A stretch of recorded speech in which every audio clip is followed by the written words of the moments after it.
Depois de meses de pesquisa, com produção de conteúdo e de uma nova estrutura em estúdio, o Canal Rural apresenta um novo programa.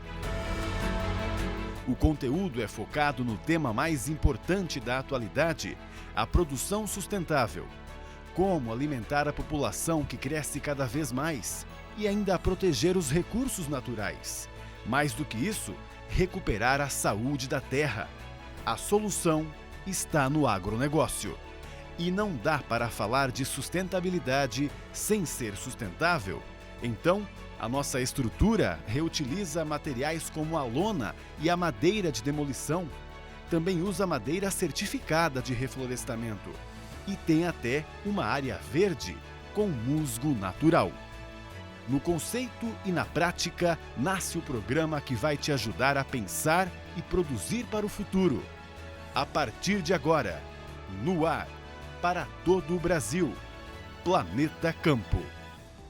Olá, uma boa tarde para você, bem-vinda, bem-vindo. Estamos acompanhando um marco histórico na TV brasileira, o primeiro programa diário sobre sustentabilidade.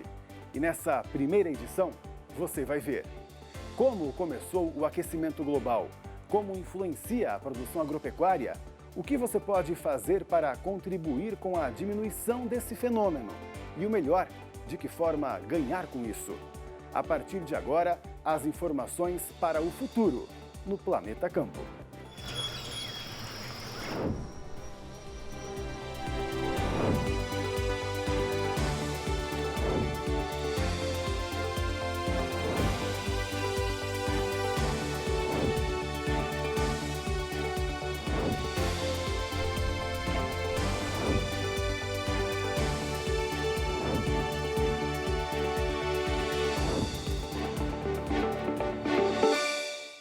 E a gente começa essa edição entendendo como essa situação, essa realidade atual, que estamos vivendo, começou.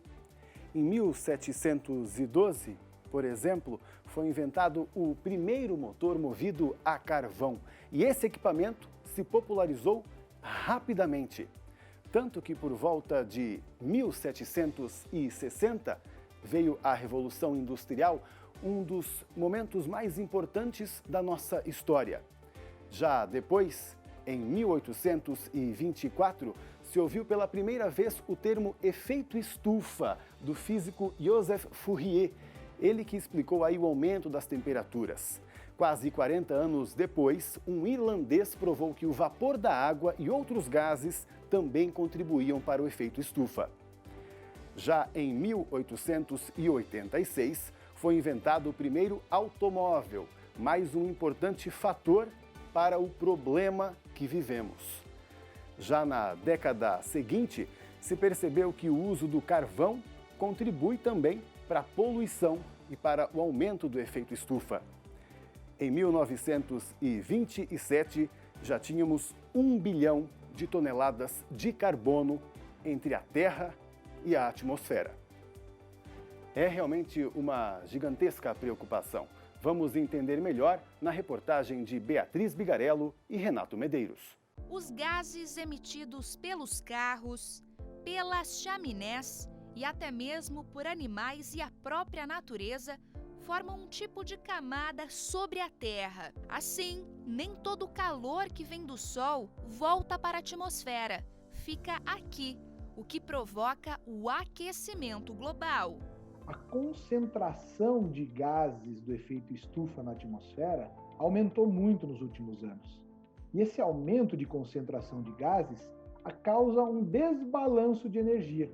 Então, o efeito estufa é a interação dos gases com a radiação, que era para sair da Terra e passar para a atmosfera, troposfera, estratosfera, mas ele interage com esses gases aumentando a temperatura. Ou seja, aumento da concentração de gases aumenta o efeito estufa, como consequência, há um aumento de temperatura em relação à temperatura média da Terra, que é de 15 graus Celsius. Esse aumento é o chamado de aquecimento global. O desequilíbrio do clima é uma preocupação de todos.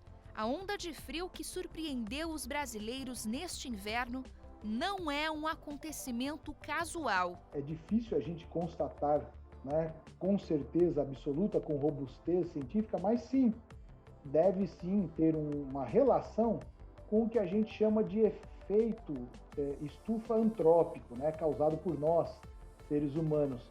A causa das mudanças climáticas, né, que está comprovada, é a intervenção do homem ao usar os recursos naturais do planeta e produzir bens e produzir produtos, mas que a produção, toda a produção, né, a agrícola, a industrial, ela emite gases do efeito estufa. É uma reação química, né? A química nos governa, de certa forma. Então, como a gente foi crescendo, foi progredindo, né, no sentido de que foi produzindo bens e materiais e usando a terra e os recursos naturais para produzir coisas, a gente, nessa produção, emite gases que aquecem o planeta. E esse aquecimento do planeta, aquele aquecimento principalmente das águas dos oceanos, ela muda o equilíbrio climático do planeta. Então, a gente vai ter regiões mais quentes, mas ao mesmo tempo regiões mais frias, né? E isso vai provocar extremos climáticos e isso vem acelerando ao longo dos anos. Avenida Paulista, nesse que é um dos principais centros financeiros do mundo, onde passam mais de 1,5 milhão de pessoas por dia, a paisagem mudou um pouco neste inverno. Os casacos estão mais pesados. Agora faz 20 graus, mas esse mesmo termômetro chegou a marcar 2 graus Celsius na madrugada. É por causa da massa de ar polar que invadiu o Brasil, um fato incomum e mais uma consequência do efeito estufa.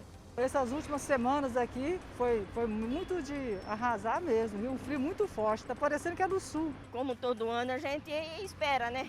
Mas não tanto como esse ano foi intenso. As pessoas, como consequência, podem, infelizmente, né, de forma cada vez mais intensa, sofrer o que é chamado de eventos extremos. Como você bem falou, é uma frente fria em locais onde a gente não estava necessariamente acostumados, né? Ondas de calor em locais que também não têm esse costume. Esses são exemplos de eventos extremos que é a mudança do clima tentando se ajustar a essa nova situação de aumento de temperatura em relação à temperatura média da Terra. Aqui no campo, esse desequilíbrio climático também preocupa muito os produtores rurais, já que o tempo é um fator-chave para a produção de alimentos. Mas, diferente do que alguns pensam, a solução também está no solo. O pesquisador da Exalc-USP destaca que sequestrar carbono do solo é um recurso que pode reduzir os efeitos da mudança climática e ainda trazer rentabilidade para o produtor. O nome é curioso, mas o sequestro de carbono é o processo que tira o gás carbônico da atmosfera. Acontece de forma natural pelas florestas e oceanos, mas também pode ser induzido pelo homem. E tem uma série de práticas, viu, conservacionistas, sustentáveis, que a agricultura, a pecuária e a silvicultura fazem e podem fazer ainda mais para estimular, para intensificar esse potencial de sequestro. Alguns exemplos aqui são recuperação de pastagens com baixa produtividade, plantio direto, né, com rotação de culturas, o não revolvimento do solo, manutenção da palha, plantas de cobertura, uso racional de fertilizantes, integração, né, sistemas integrados, integração lavoura-pecuária-floresta, sistemas agroflorestais, enfim. Você já percebeu que o impacto climático é uma ameaça real para o futuro da agricultura, mas que a solução também está no campo. Vamos nos aprofundar nesse tema? Vamos receber aqui então o Dr. Christian Lobauer, que é presidente da CropLife Brasil, uma associação que reúne especialistas e empresas que pesquisam justamente tecnologias sustentáveis. Christian, por favor, bem-vindo ao Planeta Campo. Muito obrigado. Uma honra ter você aqui na estreia. Tudo bem? Prazer. Christian, O nosso produtor brasileiro, como a gente até já viu um pouquinho ali, já faz muitas ações sustentáveis e às vezes muitos deles nem sabem, né? Isso, é uma honra para mim participar desse primeiro programa. Eu já vou direto à sua pergunta, Pablo. Sem dúvida nenhuma, assim, como disse a reportagem, a agricultura é parte da solução.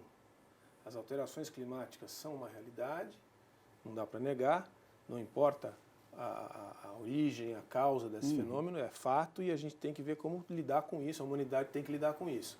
A agricultura em geral e a agricultura brasileira em particular faz muita coisa já que contribui para a redução desse fenômeno do aquecimento global, ou das alterações climáticas, se quiser. Entre elas o plantio direto, entre elas a integração lavoura, pecuária, floresta, a fixação de nitrogênio no solo, a utilização de biotecnologia que faz com que aumente a produtividade e reduza a expansão do uso da terra e nos biomas, seja lá quais forem.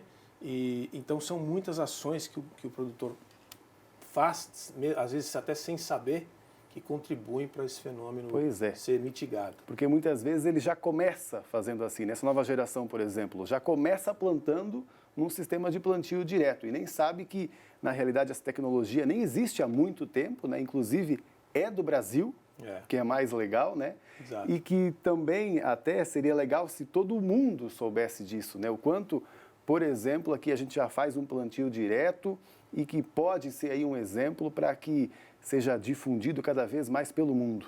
Exato, assim, eu acho que é importante a gente desfazer um pouco a ideia de que a agricultura não está contribuindo para mitigar o problema das alterações climáticas.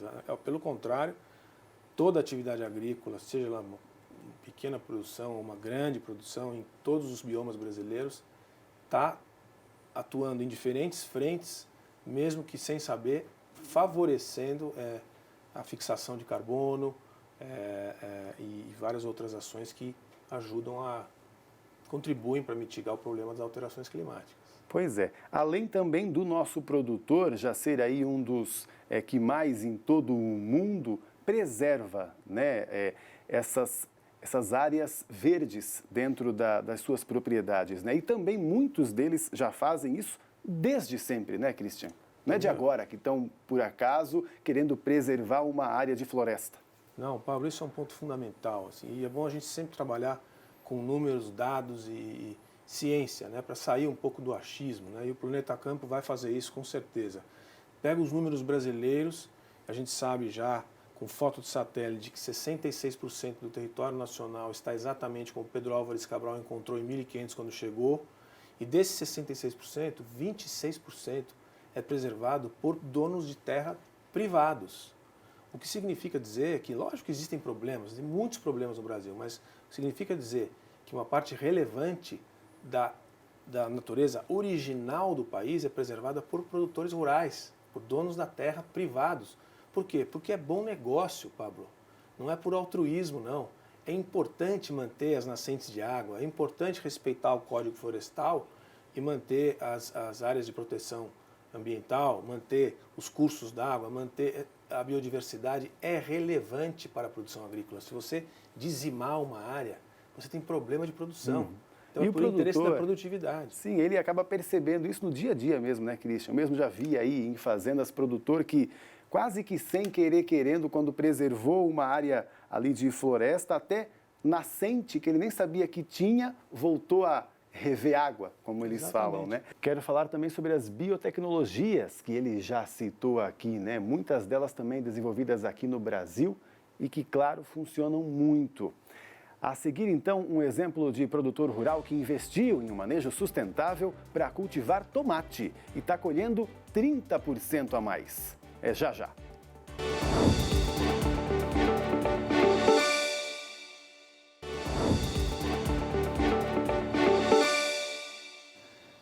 Planeta Campo de volta e nessa estreia recebendo aqui o doutor Christian Lobauer. Christian, vamos falar sobre as biotecnologias, né? Que a gente já tem vários exemplos no Brasil que podem ser aplicadas em diversas situações, né? Vários tipos de insumos E como que elas realmente podem nos ajudar a produzir cada vez mais em uma mesma área ou até numa área menor, né? Que isso realmente também é muito importante quando se fala em sustentabilidade.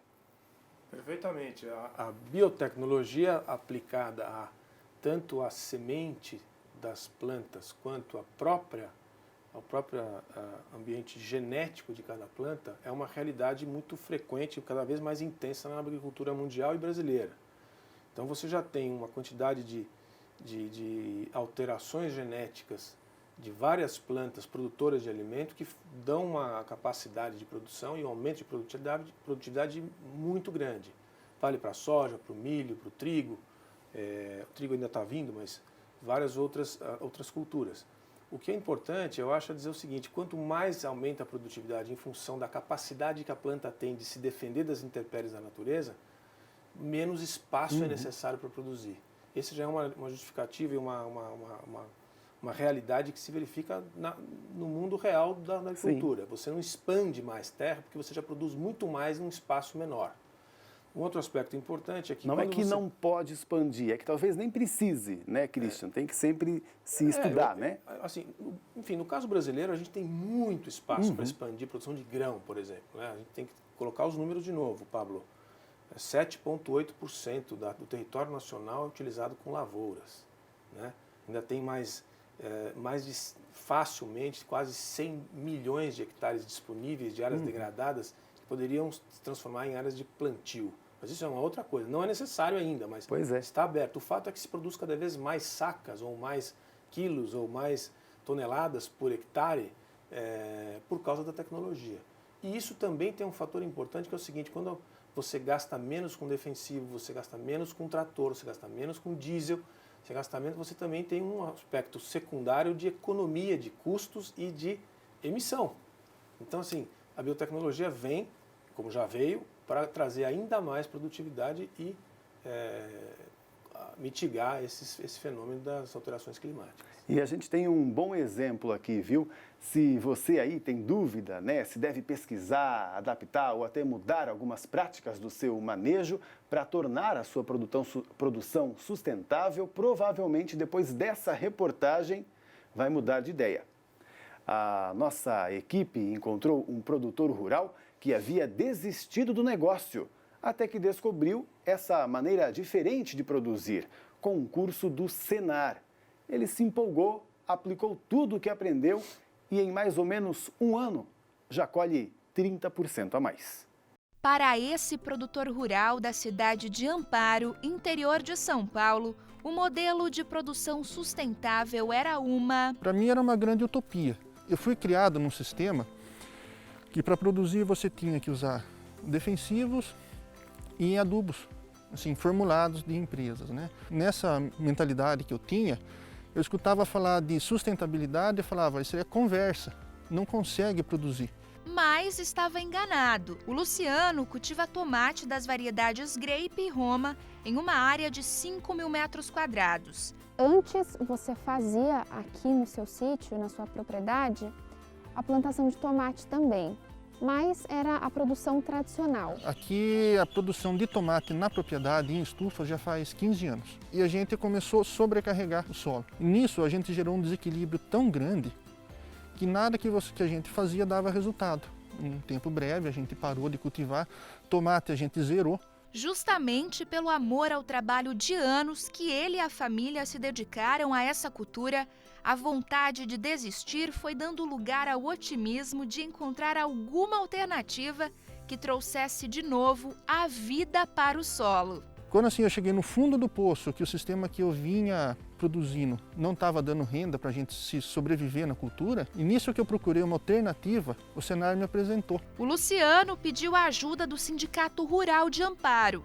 A Roseli, que é a responsável pelos cursos do Senar na entidade, apontou um caminho. Esse curso, por exemplo, de tomate orgânico, é um programa que vai o ano inteiro.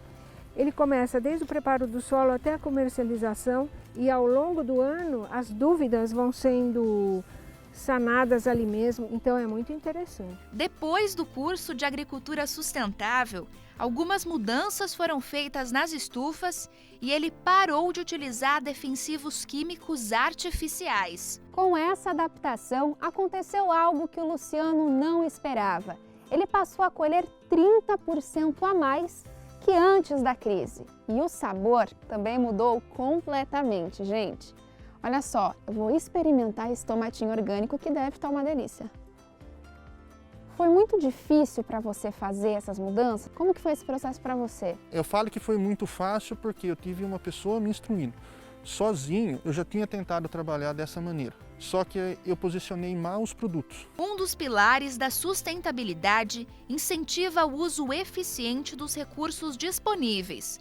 O Luciano teve uma redução de custo de mais de 60% na produção e ainda criou uma rede de produtores dispostos a se reinventar. A gente está em 15 produtores aqui. O Sindicato Rural se movimentou, conseguiu o curso do Senar e o Senar está propiciando tudo isso com custo zero para o produtor. Isso gera uma economia depois para a gente ao longo do tempo enorme, sem contar os gastos que a gente tinha com defensivos, que zerou. Se educa de novo, prepara a tua estrutura, em prazo de 1 ano, 2 anos você consegue agregar valor.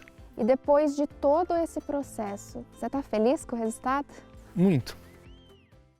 Tá vendo só? Em um curso rápido ele descobriu como produzir melhor e ainda ganhar mais com isso.